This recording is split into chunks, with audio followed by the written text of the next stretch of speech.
Holidays, BeatStars family. We did want to bring you some value during the holiday season. Uh, some of you are watching live, some of you are watching via the pre-recorded video. Either way, we appreciate you tuning in. A couple announcements. BeatStars is supporting their members who are dropping beat tapes. I know I've talked about Dream Life's amazing beat tape that he released, but last Friday, Retro One dropped his 8-track beat tape called Day Trip. So check that out. ffm.to/PBEZX11. It's one of those crazy links, but ffm.to/PBEZX11. And it's available on all streaming platforms. So you could just search for Retro One Day Trip and probably access it a lot easier than my secret alien language code. And then also the BeatStars Awards, which I'm really excited about, has been announced. All nominees have been announced. The final award show is January 10th, so check out BeatStarsAwards.com. But also know that if you check out BeatStarsAwards.com, you can still vote for your favorite producer in all categories. So keep voting. And I'm excited to welcome today's guest, Zac Gery from Aweber. As you can see, the man has it printed on his hoodie, so there's absolutely no mistake. This was 20 years, 20 plus years. Okay, so yeah, I mean, Aweber is one of the top email marketing platforms, and there are very few that are in the top category that are just regarded as the go-to email marketing platforms, and Aweber is probably one of three. So 20 years is a long time. How long have you been with Aweber? The whole time? I've been with Aweber for around 3 years now. Okay, so that's a good amount of time. Yeah, absolutely. And Aweber is one of the few email marketing services that are integrated seamlessly right into the BeatStars platform. Yeah, absolutely. Connected right in. Don't really have to do anything except for just provide a couple details about where you exactly want the information to go, and it's ready to go. Yeah, I mean, just that level of ease with the integration is amazing. And hopefully this conversation inspires some producers to use that more as a central and essential piece of their overall beat marketing strategy. So I do want to get into some specifics and talk to producers about exactly how they can use Aweber to step up their beat store marketing. And who better to do that with than someone who's 3 years in the business. So just to start things off very generally, because there are some people that might not even know, what is Aweber? That's a great place to start. So Aweber is a email newsletter and marketing software that allows you to send out communications out to your audience.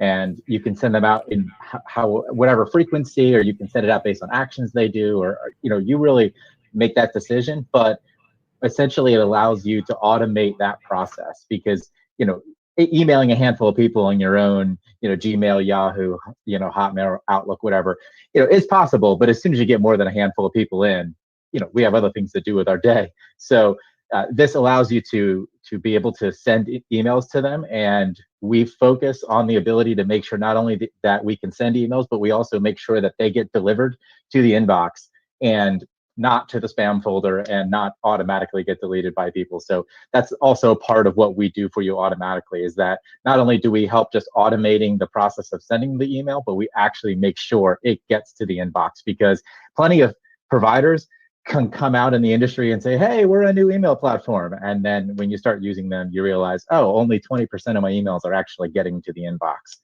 And that's because they don't prioritize the importance of making sure that you can get that email delivered. And each email system has a different set of requirements, and they dictate different rules to us. And so we engage with all of them and make sure that we're meeting all their requirements, so that we can make sure the emails get to the inbox.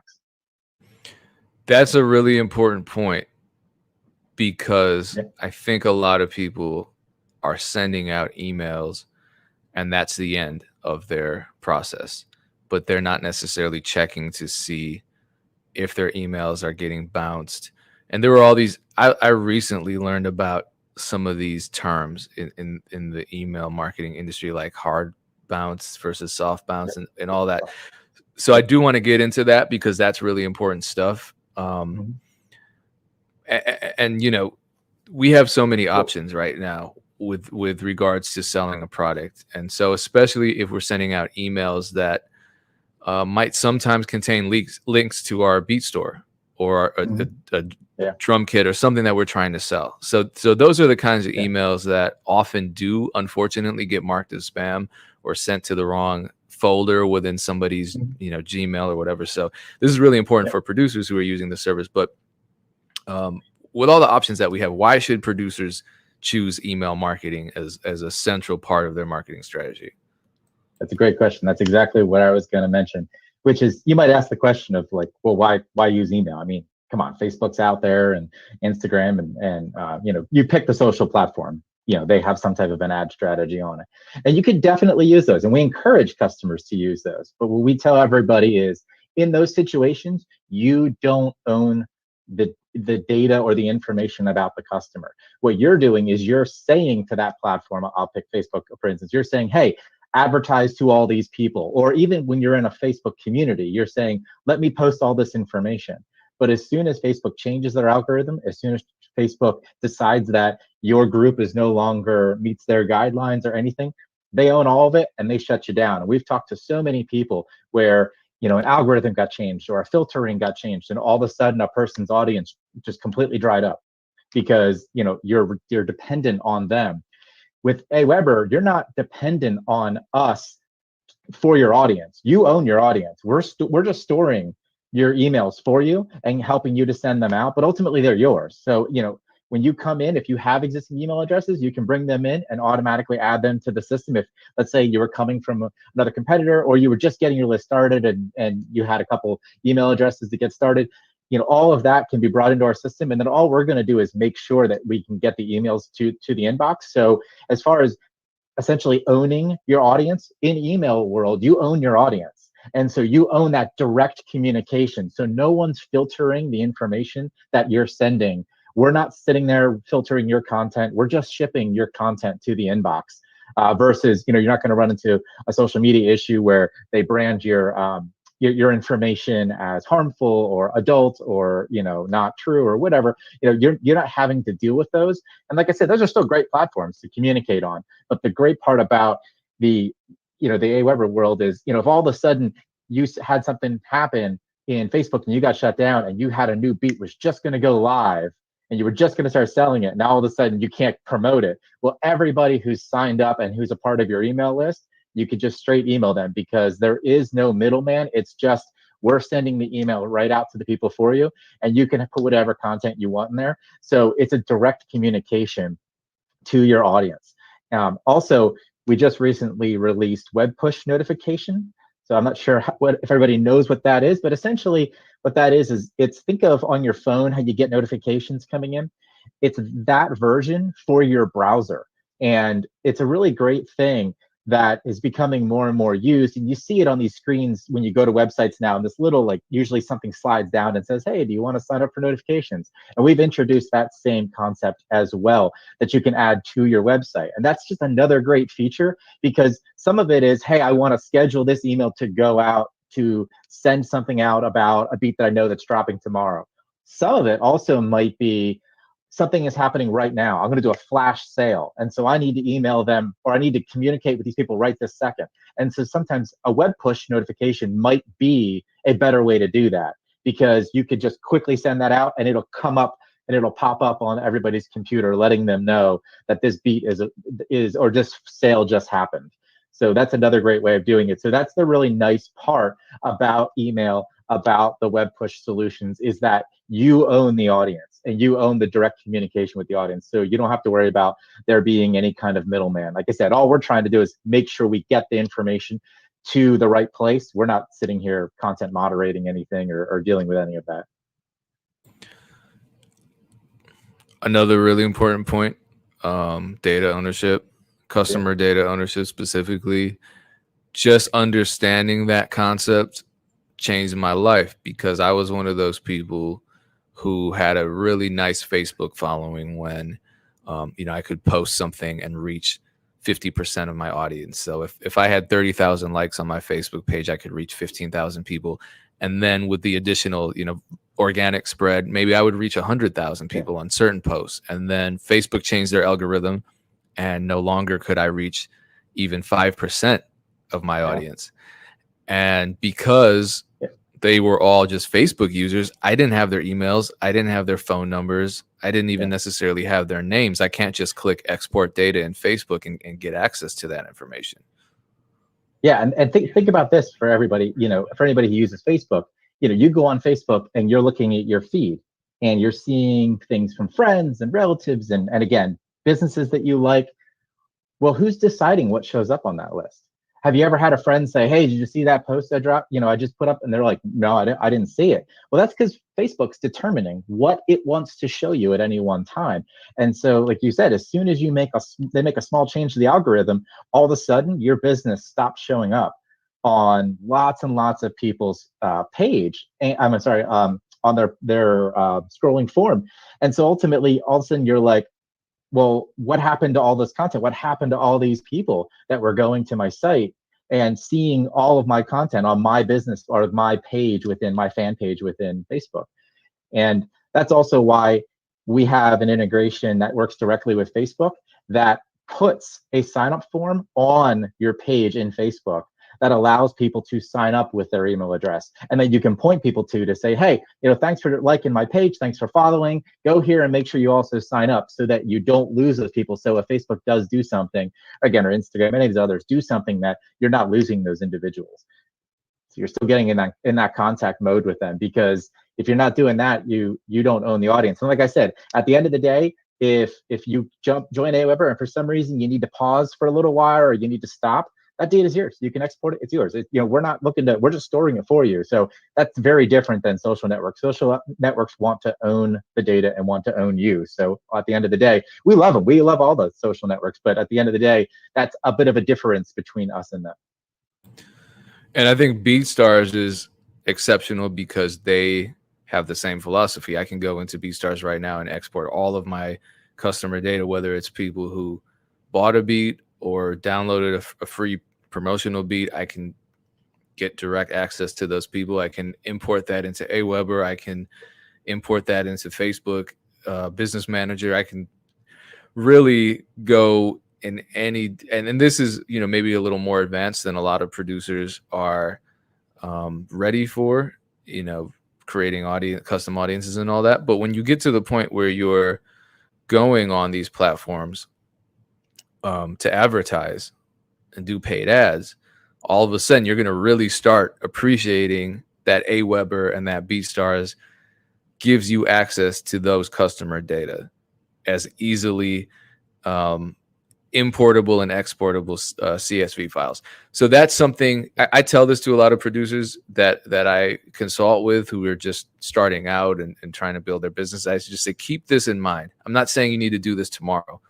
but as you build your list of emails and contacts of either customers or potential customers, know what the goal of this is. This isn't just nice to have because you want to send these people emails, but not having any data in this age puts you at a major disadvantage. And having those data is like getting a running start in a race. So more on that later, but let's pick up on that. So how should producers right now, if they're just starting out, how should they start building their email list? What are some best practices and what are some bits of advice that you can give people based on your experience?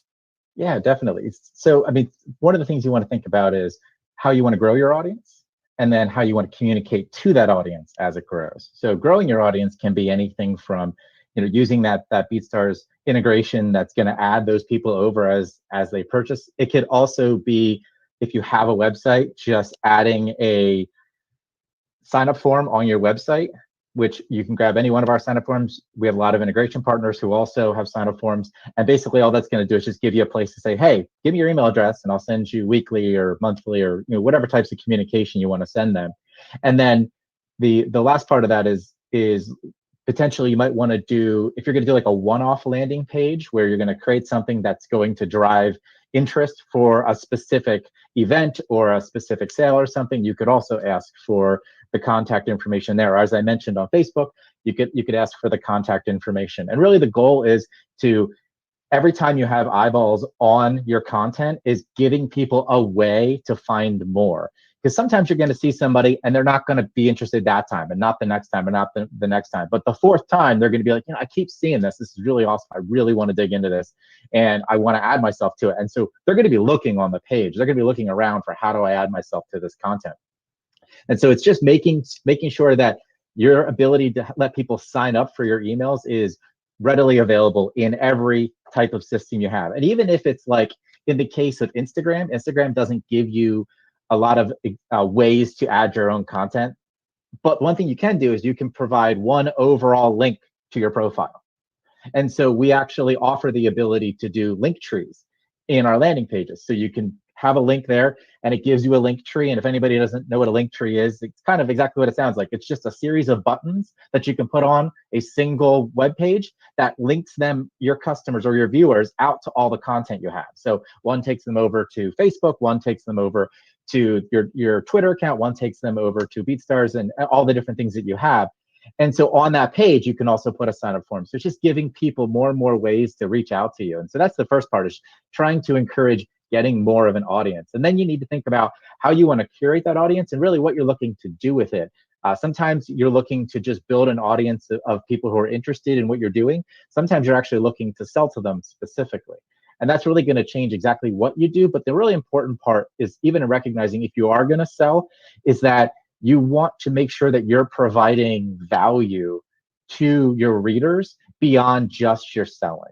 And so selling, everyone knows that, the world is revolved around selling. You watch TV, you see a commercial and they're selling you something. And so it's not that we're not used to selling, but what people don't want to do is sit down and watch 24 hours of commercials. They actually want to watch content or see shows that they're interested in. And so that's definitely the important part, is to take something that you have and give back information that's relevant, or that is informational, that's helpful, that your audience would be interested in. And then in that, you can layer in information about things that you're trying to sell, or maybe even events you're trying to promote. So the big thing we always tell people is, don't go in and get a bunch of people to sign up and immediately just start sending them multiple emails a day with, here are 5 things that I want you to buy. That's the quickest way to get people to unsubscribe from you, because they're not looking to be sold all the time. They're looking for emails where they get valuable content, valuable information. In return, they will accept the opportunity for you to sell to them. And so that's definitely something that I would recommend, as far as if you're looking at what that looks like. Definitely think about that. Also, make sure that you're emailing people on some regular cadence. That cadence is really up to your audience. We have people who email every day. We have people who email every week. We have people who email just once a month. It really just depends on what your audience really is looking for. But you basically want to create some level of cadence of emailing, because you want to make sure that you're keeping your subscribers engaged. Because if you don't keep them engaged, it does 2 things. One, it actually hurts your deliverability to get your emails to the inbox. And then also, if you're not keeping them engaged, there's more of a chance that they're just going to click on subscribe if they didn't get an email from you for 3 months, and then all of a sudden they get a random email and they don't seem to know what that email came from. They may ultimately think, oh, this is spam, or this isn't something I expected. And so then they're just going to delete it, and that really hurts your deliverability. So those are the things that I would really focus on, is, ask yourself the question of, how am I going to get my subscribers on my list? Like, how many different ways? And the answer is, there's never too many ways to get them. You can, adding more is always really helpful. And then also deciding what you're going to communicate and how often you're going to communicate it. And to clarify that, there's different ways you could do that too. You could send an email out to people, let's say once a week. You could send an email out to once a week, where you can create the email and then send it out to your subscribers, and they'll get the email. And that works great. We have plenty of people who do that. They create like newsletters and they send them out once a week, and it's really great. Some people look at it and say, I don't really want to invest that kind of time, but how could I still keep my subscribers engaged? And that's where you can actually set up an automated campaign sequence, where you set up the emails ahead of time. And then as people sign up to your email list, you set up cadences to say, hey, after they signed up, after 7 days, send them this email. After another 5 days, send them this email. After another 4 days, send them this email. And you pre-set up the emails. And so each person gets the email at a different time based on when they signed up. But the idea is, they're getting continuously communicated to. And that wasn't something that you had to do. You just set it up once, and they just get the email based on when they started. And so sometimes it's like a getting started pack, it's a welcome pack. Sometimes it's even a way to drive sales through a sales funnel, because you're going to start communicating, you're going to start talking about something, and then as you get towards the end, you're going to maybe give them like a freebie, and then send them a link to your page where they can purchase other beats. So, you know, stuff like that you can do if you don't want to hand curate your audience. It really just depends on what you're trying to do and again, what your goal is. But that's really the important part, is how many different ways can I get subscribers onto my email list? And then how often do I want to communicate? And do I want that to be a manual process, or do I want that to be an automated process? And there's nothing wrong with any of those. It's just making a decision about what you think your audience is really going to resonate with. So for a producer who's just starting out with your service, can they start building an email list with Aweber for free to get started? Absolutely. Yep, absolutely. So we allow people to jump in and get started with Aweber at no charge. We do have a pro plan for people who are interested in upgrading to that, but we understand that as you're getting started, sometimes it's just the process of getting started that you're looking around going, wait, what's this? What's this? What should I be doing next? I'm not sure. Where should I be moving? And so there's a lot of questions you're trying to answer all at once. So we're basically looking at it saying, that's not the time for you to open up your wallet and pay us. Take the time, figure out what you need, start to grow your audience, and then look at moving to one of our pro plans or one of the other plans that can help you. One of the big things that's a little bit different about us versus a lot of the other email providers in the industry is that not only do we offer a free option so people can sign up, we don't take a credit card or anything. We just want to get you moving. When you get going and you start having questions right away, you can reach out to us. You can reach out to us over the phone. You can reach out to us over email. You can reach out to us over a chat. We're available 24/7, even to free accounts. So that's really big, because, you know, when you're getting started, also, you might not know, we have a lot of things that'll help you, because we've already thrown around a lot of different statements about email related things that some people might be saying, that's I don't really know what that is, or I kind of have vaguely heard of that. Like you said, soft bounces or hard bounces and things. And, you know, a couple things to recognize is, one, as I mentioned, we are always available to answer questions. It doesn't matter if you're paying or not. We want to make you successful. Second, we have a wide variety of knowledge base articles. So actually, if you were to Google right now just Aweber BeatStars, the first thing that's going to come up is a knowledge base article that tells you how to connect the two together. So we're not looking for you to be an expert on how to do this. We're going to help you guide you through this. We're also going to help guide you through best practices in email, because we know that there's a lot of little things about email that maybe you don't necessarily know or didn't think about. So simple things like, when you're sending out an email, your from address shouldn't really be from a Gmail account or from a Hotmail account or from an Outlook account. Those accounts aren't seen very favorably in the email world. And so we would rather it come from your domain, or rather it come from another website. Also, there are requirements on what a good open rate is. Open rate meaning how many people opened up your email that you sent out, and we give recommendations on that. We also give recommendations on things that you create, such as confirmation emails, that we recommend that you turn confirmation on for your emails, because confirmation is basically, they sign up, you send them an email that says, are you sure you want to be on my list? And when they say yes, not only do you get much better deliverability, we see dramatically better deliverability on people who confirm. And on top of that, they're clicking and communicating about your list. So that's also just increasing your deliverability, because they're interacting with you. So these are all these things that when you send that email out, there's a chance to put really kind of spammy names in that email providers don't like. And we can help to recommend what's not a good idea to put in there. You know, when it comes to delivering, you get better deliverability if you enable things called DKIM and SPF. Those are just really fancy acronyms, but essentially we can show you how to set those up as well. And that just increases your deliverability a little bit more. And so we have help articles about how to do all of that. And we have a bunch of things directly in our product that guide you about what you should and shouldn't be doing there. And then also, just at any time, if you're getting started and you're just not sure what to do next, and you're just saying, okay, well, I got this set up, I got this. Should I be creating an email, or should I be creating a sequence or whatever? Or you're just not sure what to do next with your business, reach out to us. We'd love to chat with our customers. We love to chat with you and just talk shop about your business and talk about what could work and what's the best place to go and what you could be doing to grow your audience.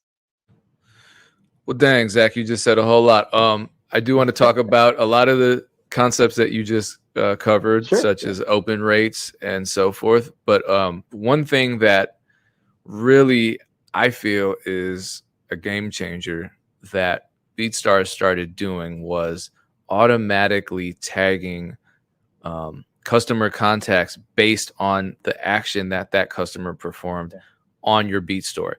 So I encourage, and Mike Trampy also encourages it, when you're starting out, offering some kind of free download on beats, or maybe all of your beats are free tagged MP3 downloads or whatever, in exchange for an email, just so you can start building your email list and communicating with potential customers. He recommends that. He knows what he's talking about. I learn all my marketing stuff mostly from him. So once you do that, say someone downloads your beat for free, BeatStars is automatically going to tag that person as a free download, send that data to Aweber, and Aweber is going to categorize it as a free download. If someone buys a beat, BeatStars is going to categorize that as a sale and send that data to Aweber as well. So now not only do you have those email addresses, but they're separated in two categories. One, the person who downloaded a beat for free, and one, a person who actually paid for a beat. So given that is now a new feature, what does this mean for email marketing? Yeah, you mentioned a great thing. So the whole world of tagging is so incredible to interact with, and there's so many options. And a couple great examples is we just talked a minute ago about sourcing your subscribers from all these different places where they can sign up. Well, each one of them, you should be tagging where they came from, so that right away you can go into your Aweber account and say, I want to see everybody who signed up from Facebook. I want to see everybody who signed up from right straight from my BeatStars. I want to sign, so you can start to get really great data. But on top of that, there's really cool things that you can do with tagging beyond just bringing the data over. So here's a really simple example.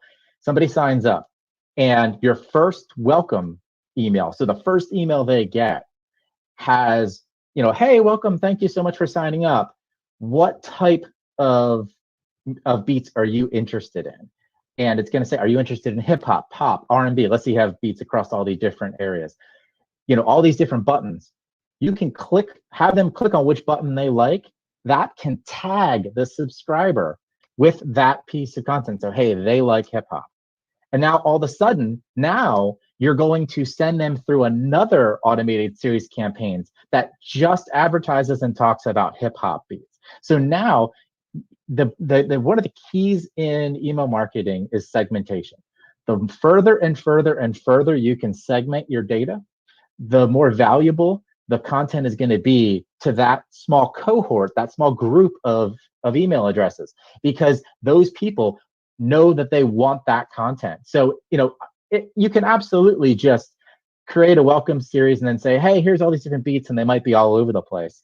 But if you can say, hey, put my hip hop ones over here, put my rock ones over here, now all of a sudden you're pushing people through different campaigns that are just targeting those that specific content. And you could actually even do it the other way. If you have a new beat that you just dropped that you're really interested in, you could send that out as an email and then record who clicks on that link. And by record, I mean tag them with, hey, they just they were interested in this beat. And now all of a sudden, that's some people that you can look at and say, oh, you know what, they're really interested. So that's a great segment to send other similar types of beats to them because they were clicked and they were interested in this beat. But then there's the opposite side of that as well, which is I'll send this email out telling everybody that this new beat's available, and I see that I have a 40-50% open rate. That's awesome. 40-50% is great, but 50% didn't open. So you know what you can do?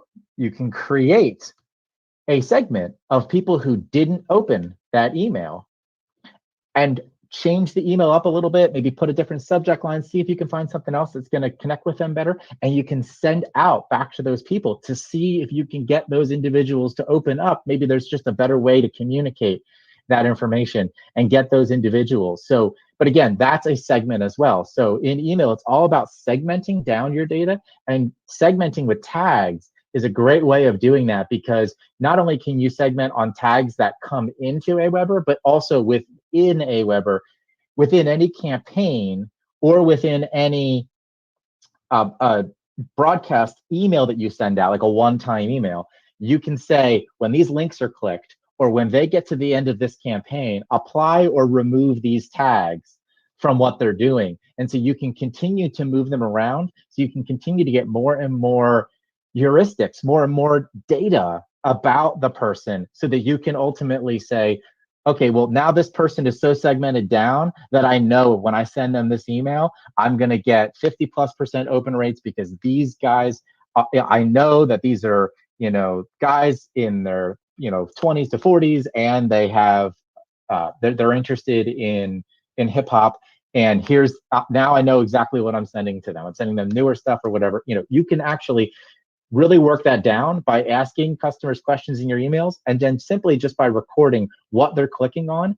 And also, you can see that within Aweber. So if you go to any specific subscriber, there's an activity window that will show you, that shows you what emails you sent to them, which ones they opened, and what links they clicked on. So you can get a full visual history of what's going on with them, and how engaged they are. And then also the opposite. One of the things we always encourage people to do is deliverability is important, meaning that your email gets to the inbox. And one of the things that hurts deliverability is people who just don't open. And, you're always going to have some people who don't open, but people who habitually don't open are probably somebody who either you should try to re-engage, or you should decide to ultimately remove from your list. Because if you've been emailing them for, let's say, 3 or 6 months and they haven't opened up anything, then they're ultimately hurting your ability to deliver, because the Microsofts and Amazon, I'm sorry, not Amazon, Apple's and the Gmails of the world are going to say, well, geez, you've been sending this guy emails for 6 months and he hasn't opened up any of them. Maybe your content's really not that relevant.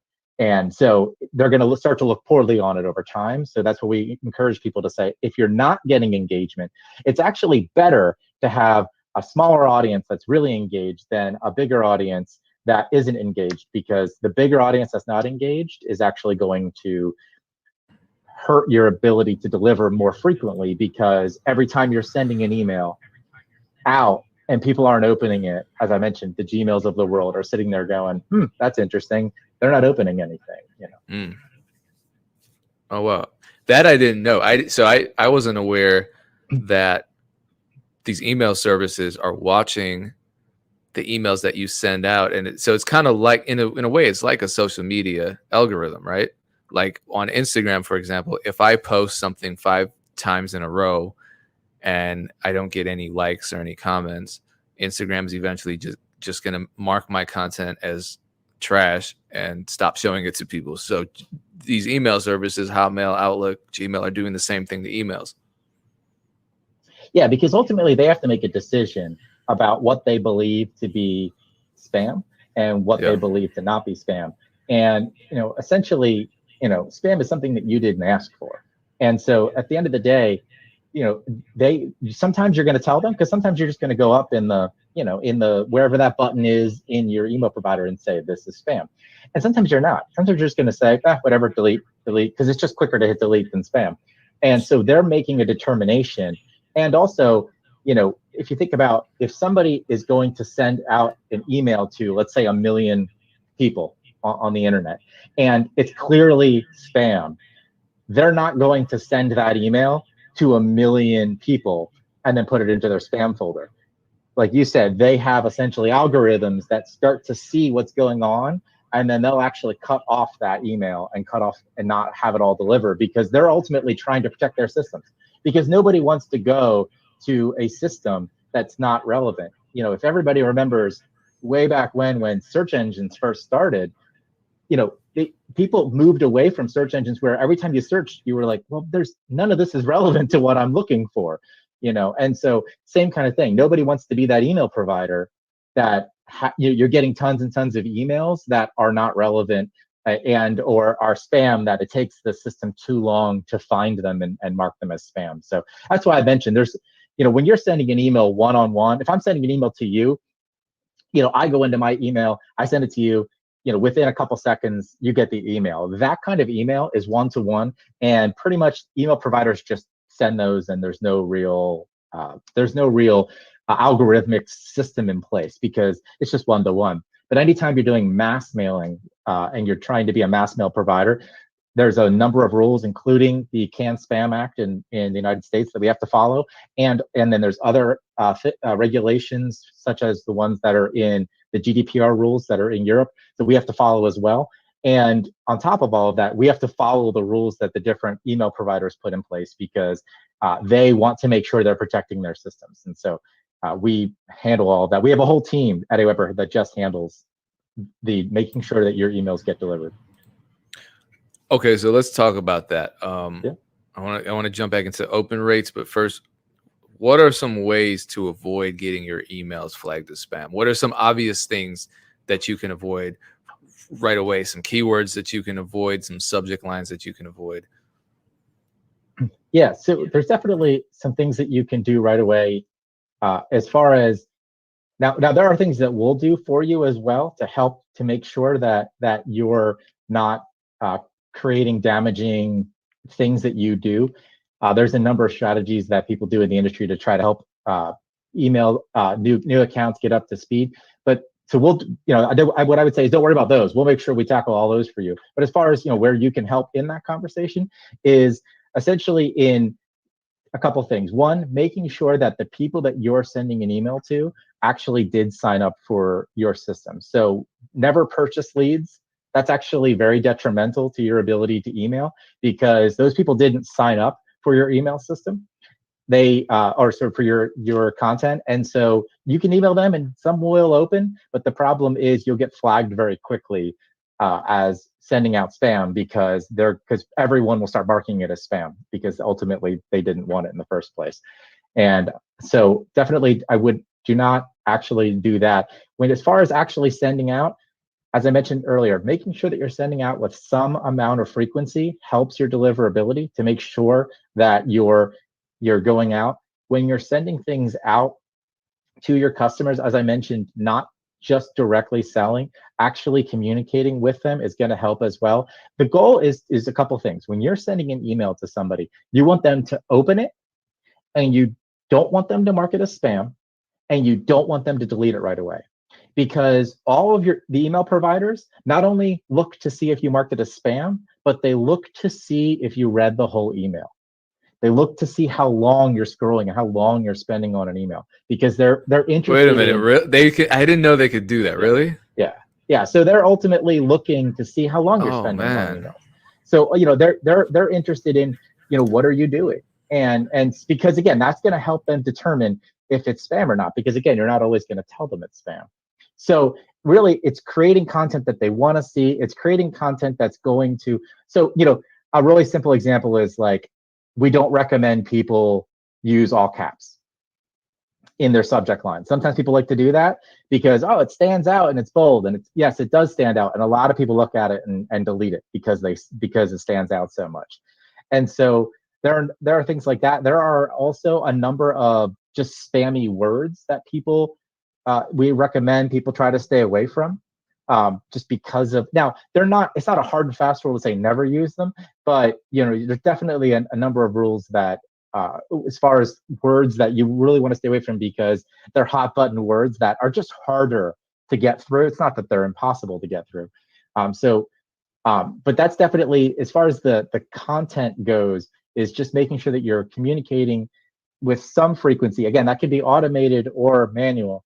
And then also making sure that you're calling out every once in a while the people who aren't opening anything. And we have a really simple filter in Aweber that just says, I want to see anybody who hasn't opened an email in the last 6 months. And then you can decide to send them a re-engagement email, which when I say that, I just mean an email that you create that just says, hey, haven't seen you in a while, haven't seen you, haven't heard from you in a little while. Are you still interested in getting these emails? And click this button. And essentially, the people who don't, then you essentially just unsubscribe them because they're not helping your deliverability. And then you're paying for them too. And you're paying for them, exactly. Yeah, you're paying for them. So at the end of the day, you want to make sure that you're getting people who are engaged, because you never know when somebody's going to convert from being a visitor to a purchaser. And so sometimes you hold on to somebody just even though they haven't purchased, because they're engaged and you see, and eventually you're going to find the right thing that's going to turn them into a buyer. But absolutely, if you're having somebody who's not doing anything, you're essentially paying for that person to be on your list. And so paying for a couple isn't a bad thing, because in Aweber we use tiered bands. So you're not paying for every individual subscriber. You're paying for up to 500, up to 1,000. So you're not dealing with individuals, but you pile up enough of those together, and yeah, they could move you into another pricing tier that really isn't helpful to you. So a lot of it's just making sure that you're curating your content, you're providing valuable content to your subscribers that they want, not necessarily what you would think they would want. I mean, one of the simplest ways that we talk about that is just talk to a couple of your people. Here at Aweber, we talk to our customers all the time. Every week we're reaching out and talking to our customers, asking them what's going on, how do you like the product, what would you like different, changed in the system or added to it. And so the idea is we're doing the same. We recommend the same thing for our customers. If you're not sure what to reach out and talk to your subscribers about, ask them, reach out to them, ask them what they'd be interested in, ask them what they're looking for, what kind of content they're looking for out of you, because that really makes a big difference in them thinking that what you're sending out is valuable. Because at the end of the day, that's going to make the biggest difference about whether you're getting basic deliverability. And we always recommend, when we mentioned deliverability, we mentioned open rates. An open rate, if you want to start at a minimum, I mean, we're talking 20, 25% open rates or higher. Like, you should be getting, I know it looks great to get a couple of 5% open rates, and that, that's great. Obviously you did get some people to open, but that is also telling you that if you sent out to 100 people, that means 5 people opened it. So that's actually not very good when you put it in numbers. And so ultimately, we definitely want to make sure that you're going to get your open rate high. And we've seen open rates that are really, really great. We love at Aweber to talk about customers that we've talked to who have open rates that are 40, 50, 60, 70% open rates. But that's somebody who has an audience, figured out how to communicate to that audience, and has them really engaged and really interested, and they open them. They open their emails. Yeah, I've gotten a couple at 40 to 50, and when that happens, I always go back to that email and I look at the subject line and I look at the content. I say, okay, what was special about this email? I have to find a way to make this happen again. But what's I know the averages are really low, so I think a lot of people can get discouraged early on, because when you think about it, 25% open rate is good. It's above average, right? But it doesn't necessarily, I mean, 25% is a failing grade on a test. So it's kind of a weird cognitive dissonance to go into email marketing and say 25% is a successful email. Yeah, a couple things to remember there. You're rarely going to see 100%. And you're right, that definitely is a great point, which is, when you're talking to an A student who's got A's all their life, and you're telling them 25% is good, they might question that. But at the end of the day, you have to remember that the people that you're emailing may not go and open your email. So think about this: if you are, at work, or even if you're at home and you're on vacation for a week, you might not open your email the entire week. Well, guess what? While you didn't open it, someone sent you an email and has been watching for the open rates. And most open rates happen within the first 48 hours. So ultimately, they might not see your open rate for a week or two until you come back. So, or you might not open it at all. Or you might open it and go, oh, yeah, I was on his website, I already saw this email, and you just click it and delete, and you never even open it. Now, that's just you being efficient. But as far as the actual open rates, it won't reflect that they ever opened it. So, that's one of those areas where I wouldn't ever expect to be at 100%, but aspirationally, yeah, 40, 50% is a great open rate. It shows that your audience is really engaged. One of the things that we also encourage people to do is split testing.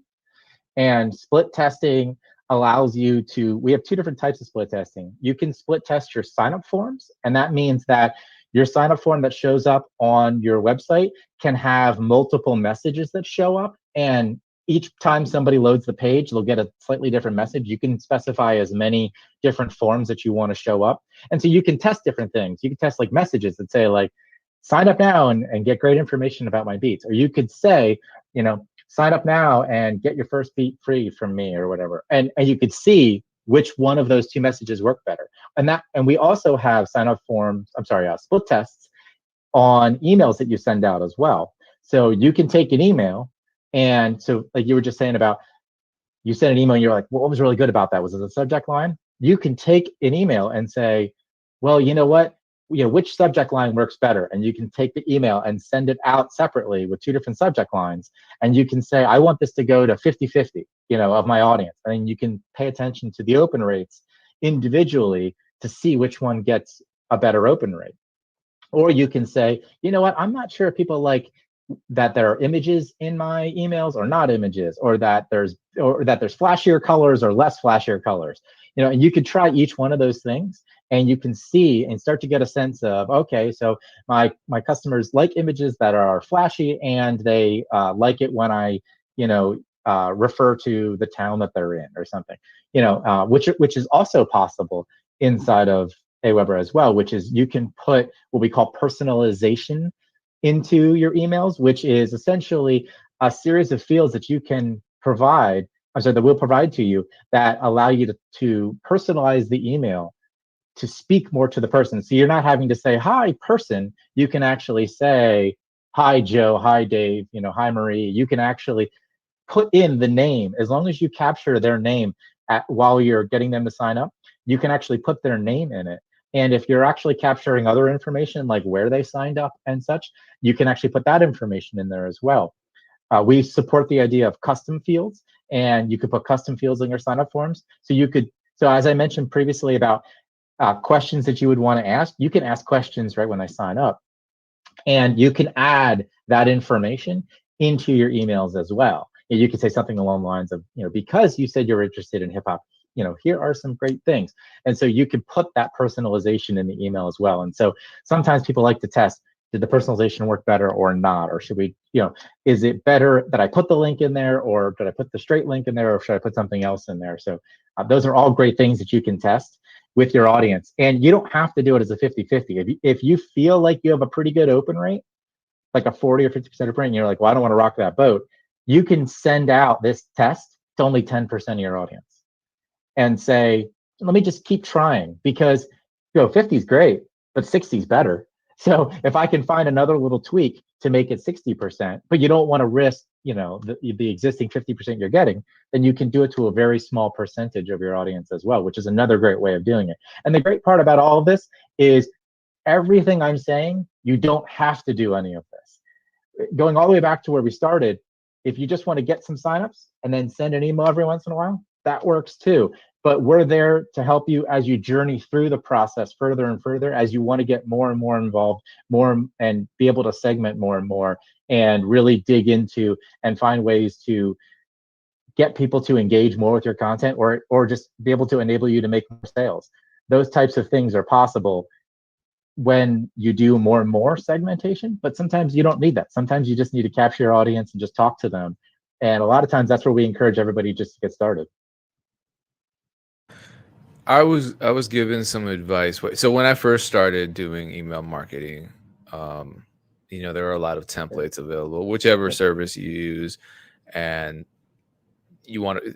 My whole perception was I want to make my email look professional and look like a email from Target or Starbucks or something. So I had images, and it took a really long time. And then I was given some advice from a producer named Dylan Graham, who said his emails are plain text and very conversational and informal. Mm-hmm. And I was like, maybe I'm approaching this wrong. And I tried being more conversational and actually less like a company advertising a product, and that actually helped me. Is that something that you found? I mean, how are effective emails worded in your experience? Does it depend on the audience? it definitely depends on the audience. We've heard people and we've seen articles where people say like, oh, well, don't do images or do images or be more conversational or not. And the answer that we've seen in the emails that we send out, so we send a lot of emails out every month. And so we can look at all that data and aggregate it together and really get a sense of what people are doing. And the answer really is it depends on your audience. And so we encourage everybody, as I was just saying, to try different things and see what works for them and see what makes the most sense, because everybody's a little bit different as far as what. So some people say, oh, well, you should keep your email below this length, like don't make it too long, or you should make other emails that are really short. I will tell you now, I am one of our customers. I am signed up to her newsletter, and her newsletter is long. It's a historical blog style newsletter, and it's a very long email. And I love reading it every time she sends it.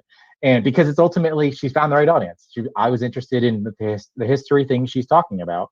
And so that's the piece that it really just depends on your audience and getting a sense of what your audience likes more. And then, as I mentioned, also just asking them questions too. If you're sending out enough content, you can send them a survey and just say, hey, what do you think about this? Would you prefer this? Do you prefer that? Do you think this is better? And get a sense of what they're interested in. Or you could just keep trying different things.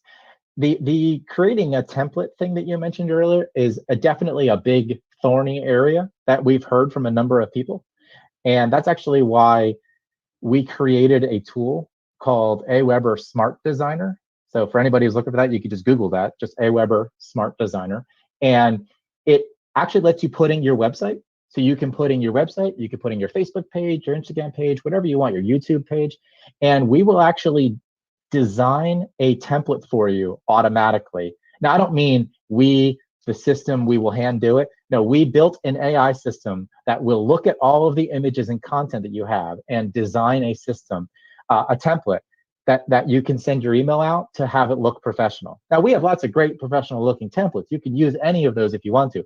But if you want something that is just absolutely on brand and matches your brand, then you use that. All you have to do is provide us your website, and we'll quickly go out to your website, grab all your pictures and grab all your colors off and everything. And we'll make an email that matches your color palette and has all of your branded images and on it. So that's something else. It doesn't work for everybody, meaning some people just like actually, being the artist and doing it by hand. Or again, some people just like a straight text email. But for the ones who really would like just a little bit of pizzazz, a little bit of flair to their template, but really want it to match their brand, that's another option that people can use as well. And that website is available even without an account. You can just go on and see what it'll look like. And then from there, you can add it into your account, but you could just try it out now without even having an account. So early on, what are some mistakes that you see a lot of people make when they start email marketing? Good question. I would say that a lot of people think that getting started in email marketing is really difficult and is really hard. And they are very quick to either walk away from it, or they're quick to say, I don't know what I'm doing, and essentially get lost in the process. And so that's definitely one that is an area that we find that is challenging. When people sign up inside of Aweber, we actually start you in an email sequence that tries to help you with a lot of those things. That tries to help you with a lot of the questions that you're going to ask. Because as I mentioned earlier on, there's so many different wordings, and I could talk about, SPF, DKIM, FBO, all these different acronyms and stuff within the email world. But at the end of the day, there are a handful of things just to get you started. Our goal is to do 90% of the work for you, that you only have to do the last 10%, which is essentially putting in the content that you want. And so we're trying to do everything else for you. And so, I think that sometimes people just look at it and say, oh man, emails, that's so complicated, that's so difficult. Well, let's start off simple. Let's just start off, you create a welcome email that welcomes people to your list. And we also have examples of that if you need them. And you also go on your website and just add your sign-up form on your website. And in this case, obviously with BeatStars, go ahead and connect up that integration as well. And that's getting you started. You're getting people on your list. They're getting your welcome email as they go out. And if at any point you're not sure, or you get confused, or you get lost, I think we've all been at that. I'm almost to the end. I just have one or two more things to do. It's 2 a.m. My brain hurts. I just want to go to bed, but I want to get this done. I need some help. Reach out to us. We're available, and chat with us, and we'll help you get over the finish line and get it up and running. Once people get things up and running and see the data coming in and see the pieces, then they have a renewed confidence in what they're trying to do. But a lot of people really struggle with that first step, is just being overwhelmed with how to do it, and not being sure about where to go, and feeling like they can't get started. It's that they're procrastinating because of the fear. So that's generally the case that we've seen people run into. And then the other one that I would say people run into is, and I mentioned a little bit earlier, is especially when you're trying to sell something, is just being too direct with your selling. Because if you're just selling, it's like walking out of your house and someone following you your car trying to sell you something the whole time. And you're just like, I'm just trying to go to my car. So you have to make sure that you're delivering value. Everything you do in life, it's a trading of value. And essentially, at the end of the day, you have to trade value to them. You want their time. That's the value that they're generating to you. So you have to give them something in return that doesn't cost any money. And so, at the end of the day, that's the question of what do you do? What type of information do you provide to them that's really helpful to them? And sometimes it's a captive audience.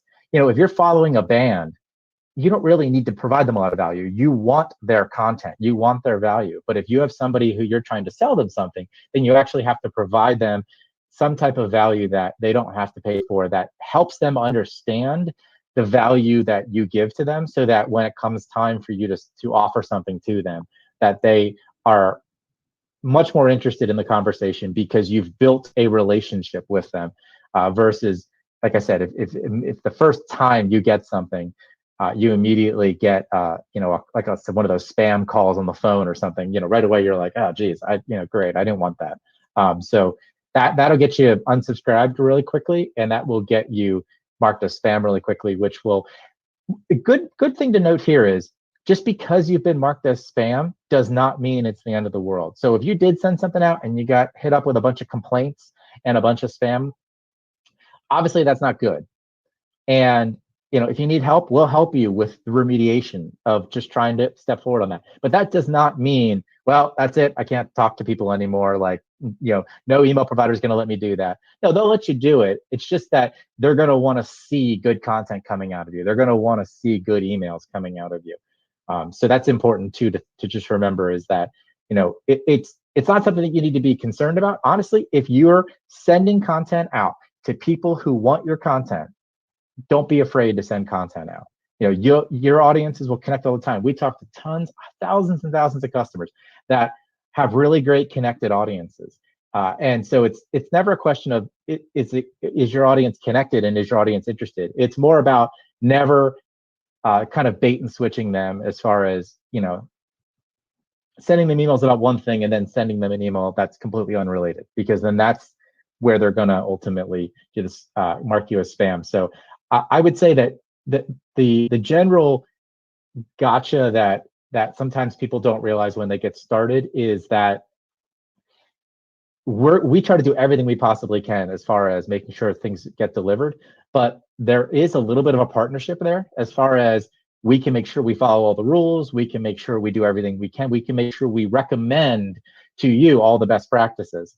But at the end of the day, if you send to people who didn't ask and you send them content they didn't want, that's the type of the part of the partnership where we need to partner with our customers. And so that's the part where sometimes people trip up, is that people just assume everybody wants their content. And it's not to say that there aren't people who want your content. I'm sure every beat in the system, there's somebody who wants it and there's somebody who's interested in it. But it really, at the end of the day, it's not forcing it on people, because that's the area where people start to make too many assumptions about who wants their content and who doesn't. And the reality is, the simplest answer is, when you send that first one out, you're going to see who's interested. You're going to see. if you send that first email out and you only get a 3% open rate, that's not terrible. Obviously we want it higher, but now okay, well, maybe I need to change up the content. Maybe I need to change up the audience. Maybe I need to change up the information because 5% isn't going to work long term. So that's definitely a piece of it as well, is just getting yourself just very generally familiarized. And at any time you're not sure, just ask. Like I said, I've reiterated that a couple of times, but we're always available. And we just know that sometimes people have challenges and get frustrated or confused, and they just never reach out. And when we reach out to them, we're able to help them and get the problem resolved pretty quickly. It's just sometimes they really want to try to figure it out and they can't, and they get frustrated and don't realize that we're there to help them. So your recommendation is to add these integrations as a sign-up form and integrate it into your BeatStars page so that anyone who makes a purchase or downloads something is automatically entered into your Aweber. But before they do that, they have to sign up and create an Aweber account. And to get started, they can sign up for the free account. And how many subscribers can they have with the free account? They can have up to 500 subscribers on the free account. Okay, so to get started, where do they go? Just aweber.com? Yep, aweber.com, AWEBER.com, and they can get started. And when you get started, if another thing that is a little bit different than some of the other people in the industry is we allow an unlimited number of users in your account.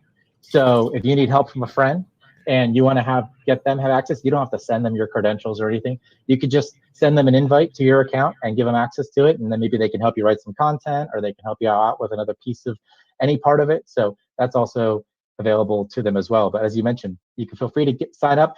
If you want to keep the account as free, it can stay free. We're not going to, demand that you get upgraded after a certain amount of time. As I said, when you sign up, all you're going to do is provide me some basic information about your name and your address. The only reason we need your address is because of CAN spam laws. You have to have a physical address. That's the only reason. We're not really going to do anything with it, because at the end of the day, again, it's a free account.